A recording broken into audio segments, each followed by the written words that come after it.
चुन्नटों वाली नाइटी के बाग का पैटर्न बनाना। पिछले पाठ में हमने चुन्नटों वाली नाइटी का पैटर्न बनाया था। इस पाठ में हम देखेंगे कि ड्राफ्ट के निर्देशों के आधार पर त्रिकोणीय स्केल का इस्तेमाल करके चुन्नटों वाली नाइटी के बाग का पैटर्न कैसे बनाना है। उद्देश्य: इस पाठ के अंत में आप त्रिकोणीय स्केल का प्रयोग करके चुन्नटों वाली नाइटी के बाग का पैटर्न बना पाएंगे। चलिए सबसे पहले यह अभ्यास करने के लिए जरूरी औजारों और सामग्रियों के साथ परिचित होते हैं। वे हैं नोटबुक, पेंसिल, त्रिकोणीय स्केल, नापने की टेप, पैटर्न और ड्राफ्ट के निर्देश, अपूर्णांक का टेबल और स्केल। चलिए अब देखते हैं कि त्रिकोणीय स्केल का इस्तेमाल करके नोटबुक में चुन्नटों वाली नाइटी के बाग का पैटर्न कैसे ड्राफ्ट करें। नाइटी का बाग बनाने के लिए हमें आगे बताए गए नापे चाहिए: बाग की लंबाई, बाग की चौड़ाई, सीने का घेरा।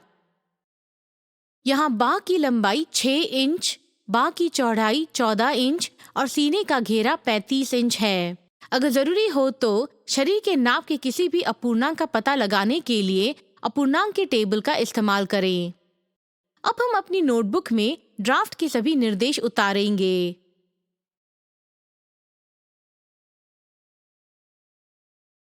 अब हमें इन मूल्यों का जोड़ पता लगाना होगा। हम इसके लिए नापने की टेप का इस्तेमाल कर सकते हैं। अगला कदम अपनी नोटबुक में चुन्नटों वाली नाइटी के बाग का पैटर्न बनाना है। हम अपनी नोटबुक में पैटर्न बनाने के लिए त्रिकोणीय स्केल का इस्तेमाल करेंगे। यहाँ हम पैटर्न बनाने के लिए 1:4 स्केल का इस्तेमाल कर रहे हैं। ड्राफ्ट के निर्देशों के अनुसार सबसे पहले हम लाइन 02 खींचेंगे, जिसकी 12 इंच के रूप में गणना की गई है।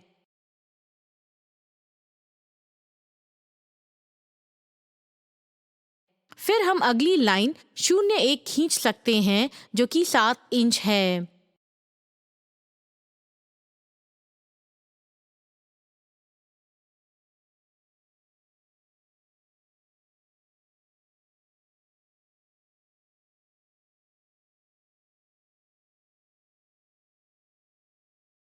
शेष लाइनें बनाने के लिए ड्राफ्ट के निर्देशों का पालन करें।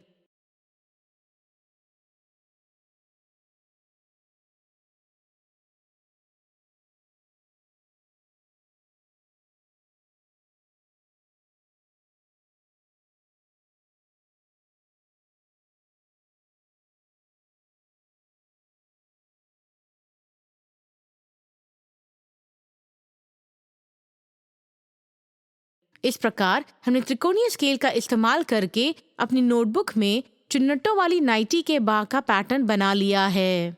पाठ में हमने जाना कि त्रिकोणीय स्केल का इस्तेमाल करके चुन्नटों वाली नाइटी के बाग का पैटर्न कैसे बनाना है। इससे पहले कि हम समाप्त करें, चलिए नाइटी के बाग के लिए पैटर्न बनाने में शामिल प्रमुख कदमों पर एक नजर डालते हैं। वे हैं: कदम 1, ड्राफ्ट के निर्देश देखें यह देखने के लिए कि शरीर के कौन सी सभी नापें लेनी हैं। अपनी नोटबुक में नाप नोट करें। कदम 2, पैटर्न के निर्देशों की जांच करें यह देखने के लिए कि क्या आपको शरीर के नाप का कोई भी अपूर्णांक पता लगाने की जरूरत है। अगर ऐसा है तो पता लगाए जाने वाले सभी अपूर्णांक के साथ टेबल बनाएं। कदम 3, शरीर के नाप के अपूर्णांक का पता लगाने के लिए अपूर्णांक का टेबल का इस्तेमाल करें। कदम 4, शरीर के नाप के अपूर्णांक की बजाय अपूर्णांक के टेबल से मिले मूल्य रखकर अपनी नोटबुक में ड्राफ्ट के निर्देश उतारें। कदम 5, संख्याएं जोड़ें या घटाएं अगर कोई हो। कदम 6, त्रिकोणीय स्केल की मदद से अपनी नोटबुक में पैटर्न बनाएं। इसके साथ हम इस पाठ के अंत में पहुंच चुके हैं।